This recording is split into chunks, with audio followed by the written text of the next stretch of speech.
President Obama lays out his second-term vision for comprehensive immigration reform tomorrow. But the senators who unveiled a new reform blueprint today say they aren't stealing his thunder. In fact, they say the president cheered them on. The bipartisan Senate plan includes a path to citizenship, but illegal immigrants would have to undergo a background check and pay a fine and back taxes before gaining legal status. All that's contingent on improvements in securing America's borders. To accomplish that, the Senate proposal calls for increased use of drones, more personnel, and improved infrastructure. It also would create an employment verification system that would hold employers accountable for hiring undocumented workers. Our guests have very different views about comprehensive immigration reform and that blueprint that was unveiled in the Senate today. Democratic Congresswoman Loretta Sanchez is joining us from her home state of California. Here in D.C., Dan Stein is president of the Federation for American Immigration Reform. Thanks to both of you for coming in. Congresswoman, let me start off with you. A pathway to citizenship for, let's say, 11 million, 12 million illegal immigrants here in the United States. Isn't that a form of amnesty, as the critics like to say?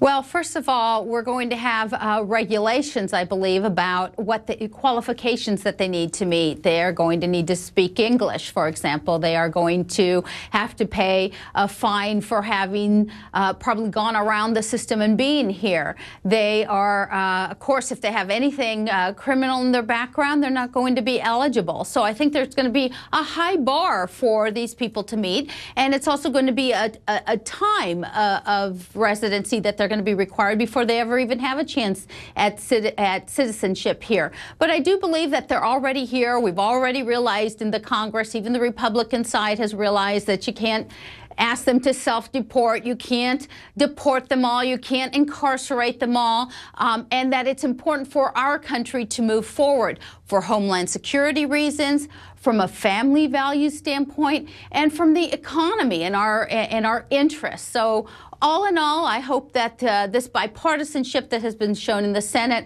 will come up with details that will be acceptable to a majority of the people in the House also. And Dan Stein, it's not just liberal Democrats who favor this. A lot of conservatives, Marco Rubio of Florida, John McCain, Lindsey Graham, they were all out there saying the time has come to deal with this in a comprehensive way.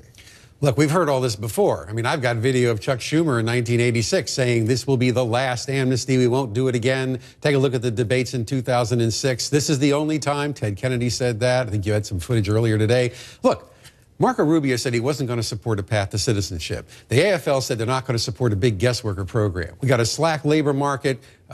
We certainly have job displacement. We have flat wages. We see an awful lot of Americans who are struggling. How is this bill, by giving a big amnesty and setting off a tidal wave of more foreign labor, going to help the average American get his kid to college, get a job, get better wages, improve working conditions? How is it going to help our fiscal situation in the states? The way the bill, see, what we've got right now is a skeletal draft. And these guys go into it holding arm in arm like they're going in the tunnel of love. By the time they get through the immigration debate, it's like they've been in the lion's den. Because ultimately, when you get down to the details, what you see is all the enforcement provisions are things that we've essentially had on the books anyway. If the president would enforce the law, most of that stuff would be gotten done anyhow. So ultimately, it's a big amnesty bill with a prospect of illusory enforcement, which with this administration's track record is really illusory. Well, but Dan, this is a bipartisan push, at least, at this point it is. And Senator John McCain, a strong Republican, he said today at least part of the reason behind this push has to do with elections and the fact that elections matter. Listen to this.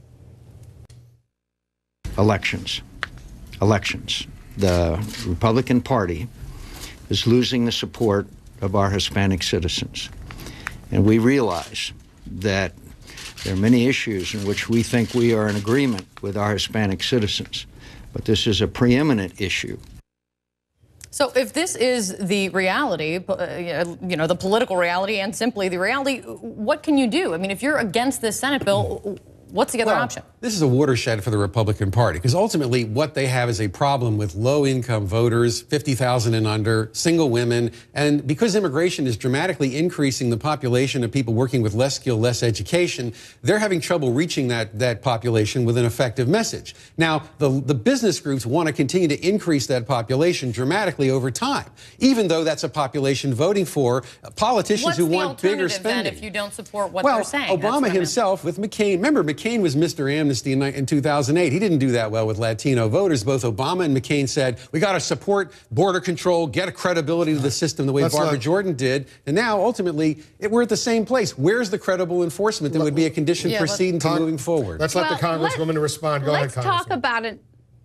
Let's talk about enforcement, because I've sat on the Border Security Committee of Homeland Security since its inception. I've actually been the chairwoman of that.